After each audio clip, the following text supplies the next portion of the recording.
الحمد لله والصلاة والسلام على من لا نبي بعده. أما بعد فأعوذ بالله من الشيطان الرجيم. بسم الله الرحمن الرحيم.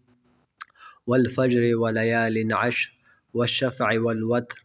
صدق الله العظيم. وقال رسول الله صلى الله عليه وسلم: أفضل الأيام سنته يوم العرفة، وأفضل أيام الأسبوع يوم الجمعة، او كما قال عليه الصلاة والسلام. محترم اوریدونکو، لکه څنګه چې تاسو ته معلومه ده، سبا ته دوشنبه د جولای په 19 تاریخ باندې به ان شاء الله د عرفې ورځ وي، او د عرفې ورځ ډیره د فضیلتونو، ډیره د عظمتونو او ډیره د ثوابونو نه ډاکه ورځ ده. تاسو ته به د دغه فضیلت د دغه آیات مبارکه نه معلوم شي چې قرآن مجید په سوره فجر کې الله جل شانه په همدغه ورځ باندې قسم خوړلی دی. والفجر، قسم مې دی په فجر باندې، په سحر باندې. ولیال عشر، او قسم مې دی په هغه لسو شپو باندې. والشفع، او قسم مې دی په جف باندې. والوتر، او قسم مې دی په هغه تاک باندې. نو علماء کرام دلته لیکي چې تاک نه مراد د عرفات ورځ ده. خپل رسول الله صلی الله علیه وسلم هم حدیث شریف ده چې نبی علیه السلام فرمایي، ابن عباس رضی الله عنه نقل کړی ده چې دلته وتر نه مراد شی ده د عرفې ورځ ده، او نور مفسرینو هم همدا روایت څه کړی دی، نقل کړی دی او په همدغه اتفاق کړی دی. او بل ځای کې په سورة البروج کې الله جل شانه په همدغه ورځ بیا قسم خوړلی، وشاهد و مشهود، قسم مې دی په حاضرېدونکي باندې، و مشهود، او قسم مې دی په حاضر کړی شوي باندې. نو مشهود نه مراد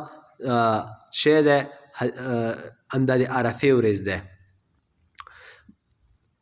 صحیح شه. نو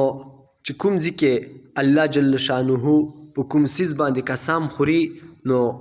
علما لیکي دغه ځای کې د هغه څیز عظمت او لویوالي ته اشاره وي. ځکه الله جل شانه لوی ذات دی، او لوی ذات په لوی څیزونو قسم خوري. نو دغه نه معلومیږي چې عرفې ورځ ډیره لویه ورځ ده، ډیره د ثوابونو او د برکتونو او د فضیلتونو نه ډکه ورځ ده. متاسو حدیث شریف هم وی، رسول الله صلی الله علیه وسلم فرمای، افضل ایام سنه، افضل ورځ د کال چې ده یوم العرفه، هغه ورځ د عرفې ده. یوه ورځ حضرت عمر رضی الله عنه ته یو یهودي راغله، او هغه یهودي دا حدیث شریف چې ده په صحیحین کې راغلی ده، یعنی په بخاري شریف او په مسلم شریف کې. او یهودي عمر رضی الله عنه ته وویل چې ای امیر المؤمنین، تاسې د قرآن مجید یو آیات یایو، که چیرته دا آیات په مو یهودیانو باندې نازل شوی وای، نو مو په دغه ورځ باندې عید کوله، یعنی ډېر د خوشحالۍ نه به مو په دغه ورځ عید کوله، خوشحال به وو، لکه عید کې خلک خوشحال وي، په دغه ورځ به مو خوشحال وو. عمر رضی الله عنه ورته وویل چې کوم آیات ده؟ نو یهودي ورته وویل، الیوم اکملت لکم دینکم و اتممت علیکم نعمتي، نن ورځ مو تاسې دپاره تاسې دین مکمل کا، او و اتممت علیکم نعمتي، او مو تمام کا تاسې باندې خپل نعمت، وردیت لکم الاسلام دینا، او مو راضي شو تاسې دپاره په دین اسلام باندې. نو عمر رضی الله عنه ورته وویل چې دغه ورځ علم موته یو بل ځای کې هم شوی دی چې کله دا آیات په نبي علیه السلام باندې نازل شو، نو د جمعې ورځ وه، او نبي علیه السلام په دغه ورځ باندې عرفې کې وه، یعنی جمعې ورځ هم وه او عرفه هم وه. دویمه خبره ده چې عرفې کې وقوف کول دا داسې ده لکه د عید ورځ. صحیح شه. نو عمر رضی الله عنه ورته وویل چې مو تا نه اول خبر یو، مو په خپله دغې ورځې باندې څه کوو؟ عید کوو، یعنی خوشحاله یو، روژې ورکې نیسو، تکبیر تشریق پکې یایو، نیک اعمال پکې کوو. نو بل روایت کې عمر رضی الله عنه نه روایت ده، هغوی فرمایي چې الیوم اکملتو دا آیات چې دی د جمعې او د عرفې په ورځ نازل شوی دی او دا دواړه ورځې زموږ دپاره شی دي د عید ورځې دي او دا داسې ورځ ده د عرفې چې په دغې باندې الله جل شانه څه کړی دی قسم خوړلی دی ما تاسو ته وویل که نه والشفع والوتر وتر نه مراد د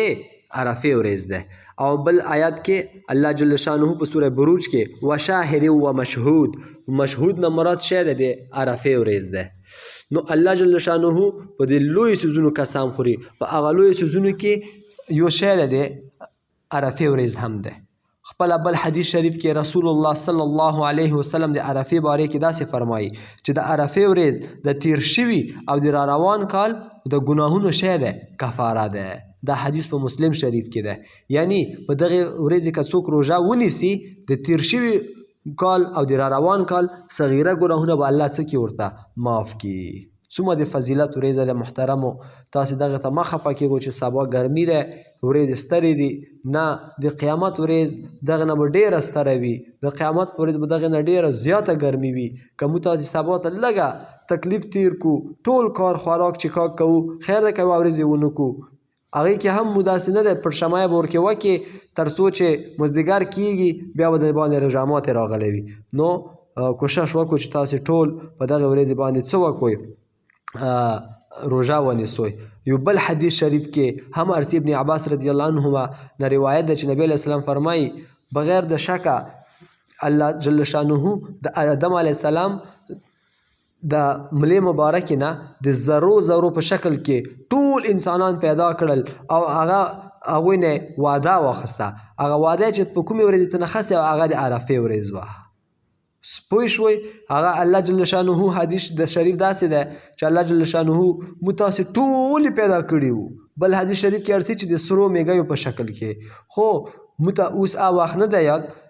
آیا زه تاسې رب نه یم ټولو موږ تاسې جواب ورکړی وه چې ویلې نه موږ ټول ګواه جوړیږو دغه الله جل شانه مونږ دا وعده ویلې خستې وه چې تاسې بیا سبا ونې یایو چې موږ پلرونه نیکونه مشرکانو اول نه شرک روانو نه اول نه شرک نه روان بلکې اول نه توحید وه خو دا خبره بل طرف ته سي خو اشاره مې دا وه چې الله جل شانه په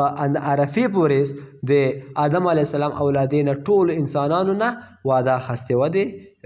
توحید باره کې په دغه ورځ باندې چې حاجیان عرفات میدان کې وقوف کوي نو هغوی ګناهونه معاف کیږي او د اور نه ورته ازادي میلاویږي بل حدیث شریف کې صحیح مسلم کې ارسی نبی علیه السلام فرمایي الله جل شانه د عرفې په ورځ دومره ډېر خلک د اور نه ازادوي چې دومره ډېر خلک په بلې ورځې د اور نه ازادوي نو همدومره